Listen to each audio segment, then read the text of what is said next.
প্রিয় দেবদেববাসী, আপনারা বিভ্রান্ত হবেন না। আমার নমিনেশন বাতিল হয়নি এবং আগামীতে নমিনেশন সঠিক হয়ে যাবে। আমার অ্যাডভোকেটের সাথে আমি কথা বলছি, সেটা শুনুন।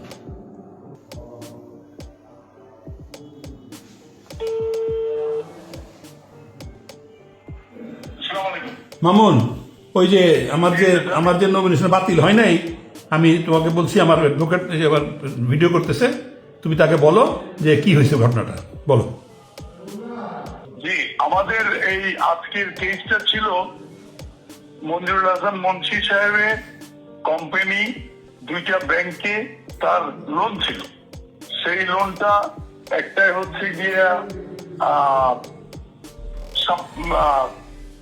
গত 23 জুলাইতে রিশিডিউলও হয়েছে। ওইখানে 26 কোটি টাকা দিয়ে রিশিডিউল করেছে, যে ডিগ্রি হচ্ছিল 36 কোটি টাকা।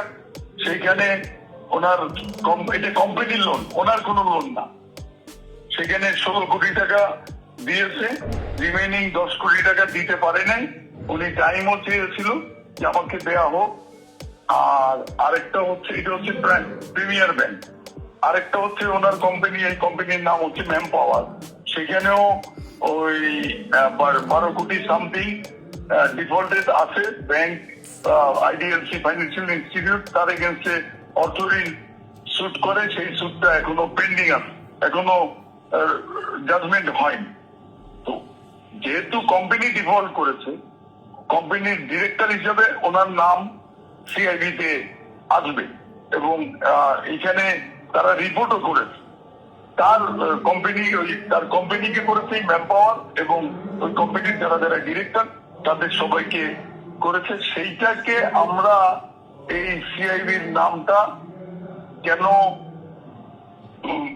অবৈধ হবে না এই মর্মে আমরা জয়েন্ট ডিস্ট্রিক্ট জাজের কোর্টে একটি টাইটেল সুট করি, ডিক্লারেটরি সুট, এবং সেখানে আমরা ইনজাংশন পেয়েছিলাম যে আমাদেরকে যেন এই ম্যান পাওয়ার এবং মঞ্জুরুল হাসান মুন্সি, তারা দুইজন এখানে বাদী ছিলেন, তাদেরকে যেন ডিফল্টার ডিক্লেয়ার নাম না করা হয় এবং সিআইবিতে তাদের নাম যেন দেয়া না হয়।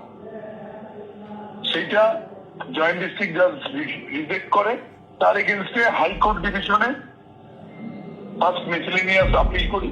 সেখানে একটা ইনজাংশন অ্যাপ্লিকেশন শুনানির পরে একটা ইনজাংশন পাই। গত নভেম্বর মাসে হাইকোর্টের শুনানি হয়। সেখানে সেই শুনানিতে হাইকোর্ট ডিভিশন থেকে ইনজাংশন দেয় যে তাকে যেন ওই তার বাদী কোম্পানি এবং মঞ্জুরুল হাসান মুন্সি তাদেরকে যেন ডিফল্টার এবং তাদের নাম যেন সিআইবিতে ফরওয়ার্ড করা না হয়, এই মর্মে একটা ইনজাংশন দেয় 3 মাসের জন্য। এটা গত 2রা নভেম্বর এই অর্ডারটা হয়।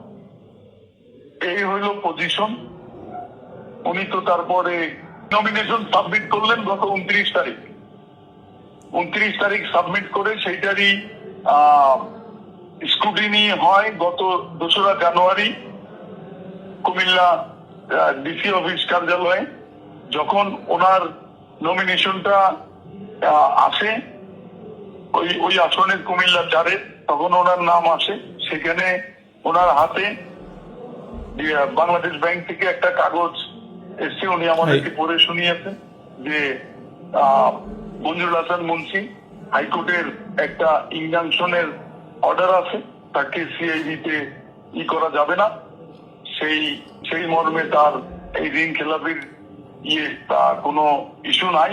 আমরা দেখতে পাচ্ছি এটাকে সাবস্টিটিউট করার জন্য আমরা আবার ওই হাইকোর্টের অর্ডারটাও সাবমিট করি, উনি এটা নেন। তারপরেও ডিসি সাহেব জিজ্ঞেস করেন যে ব্যাংকের কোনো কর্মকর্তা আছেন কিনা, আমাদের হাতে বাংলাদেশ ব্যাংকের এরকম ডকুমেন্টস আছে। তো ওইখানে ব্যাংকের কেউ ছিল না। তো বলছে তার এই প্রসঙ্গ আসার কোনো কারণ নাই। তো কাজেই ওনার নমিনেশন ওইখানে ওনার অপনয়ন একটা অবজেকশন রেজ করেছিল, সেটা নিয়ে হয়, সেটাও রিজেক্ট করে দিয়ে ওনার নমিনেশন বৈধ করে। দেয়ার আফটার গত পরশুদিন, গত 6 তারিখে প্রিমিয়ার ব্যাংক একটা আপিল ফাইল করে। আর গত 7 তারিখে আইডিএলসি ফাইন্যান্সিয়াল ইনস্টিটিউট তারাও একটা আপিল ফাইল করে। সেই দুইটা আপিল তারা চ্যালেঞ্জ করে। হাইকোর্ট গত 2রা নভেম্বর যে ইনজাংশন দিয়েছিল সেই অর্ডারের বিরুদ্ধে তারা আপিল করে। সেই আপিলেরই আজকে মহামান্য চেম্বার জাজ আদালতে শুনানি হয়।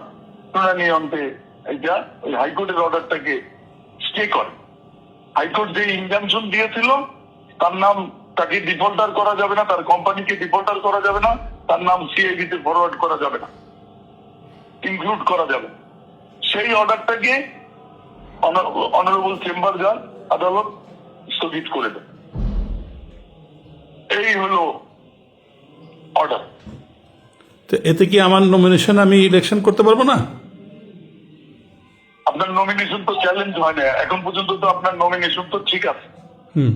আপনার নমিনেশন গত 2 তারিখে যেই নমিনেশনটা ভ্যালিড করেছে এটা তো এখনো ইনভ্যালিড হয়নি। ইনভ্যালিড হয়নি, তার মানে আমি সুপ্রিম কোর্টে তো তারা এটা চ্যালেঞ্জ করে না। তারা তাদের তো এই প্রেয়ার ছিল না যে ওনার নাম নমিনেশন থেকে ওনার নাম কাটা হোক। এইটাই মেইন পয়েন্ট। হ্যাঁ, ঠিক আছে, আমি সেটাই জিজ্ঞাসা করছি। এটা কাটবে তারপরে। এটাই তো জিনিস, ঠিক আছে না? ওকে, থ্যাংক ইউ মাম। ওকে, আসসালামু আলাইকুম। সুতরাং এই শুনানিটা শুনলেন তো আমার অ্যাডভোকেট সাহেবের, সুতরাং ফাইনাল শুনানি পর্যন্ত আপনারা অপেক্ষা করেন।